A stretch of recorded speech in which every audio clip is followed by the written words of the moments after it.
नमस्कार, मी सद्दाम सिंग मुल्ला. आपण पाहतात SM नेटवर्क पुस्तक पीपल मराठी. चला तर पाहूया आजची ठळक घडामोडी.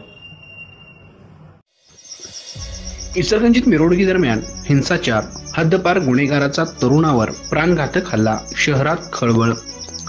कोल्हापूर जिल्ह्यातून हद्दपार करण्यात आलेल्या सराईत गुन्हेगाराने नियमाचा भंग करत गणेश विसर्जन मिरवणुकीदरम्यान इचलकरंजीत हिंसाचार केला.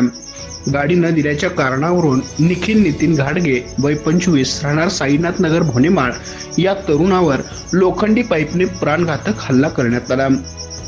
या हल्ल्यात घाडगे गंभीर जखमी झाला असून त्याच्यावर इंदिरा गांधी सामान्य रुग्णालयात उपचार सुरू आहेत.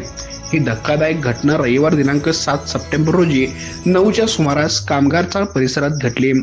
आरोपी आशादुल्ला हारून जमादार वय वर्ष 27 राहणार अशोक सायजिंग मागे याने घाडगे याच्याकडे गाडी मागणी केली. घाडगे याने नकार दिल्याने आरोपीने संतापून शिवीगाळ करत पाठीमागून लोखंडी पाईपने डोक्यात गंभीर वार केला. विशेष म्हणजे आशादुल्ला जमादार हा पोलीस रेकॉर्डवरील सराईत गुन्हेगार असून त्याच्यावर गंभीर स्वरूपाचे गुन्हे दाखल आहेत. नोव्हेंबर 2024 मध्ये पोलीस अधीक्षकांच्या आदेशानुसार त्याला 1 वर्षासाठी कोल्हापूर जिल्ह्यातून हद्दपार करण्यात आले होते. मात्र हद्दपारीचे आदेश डालवून तो इचलकरंजीत वावरत होता. घटनेची माहिती मिळताच शिवाजीनगर पोलिसांनी घटनास्थळी धाव घेतली.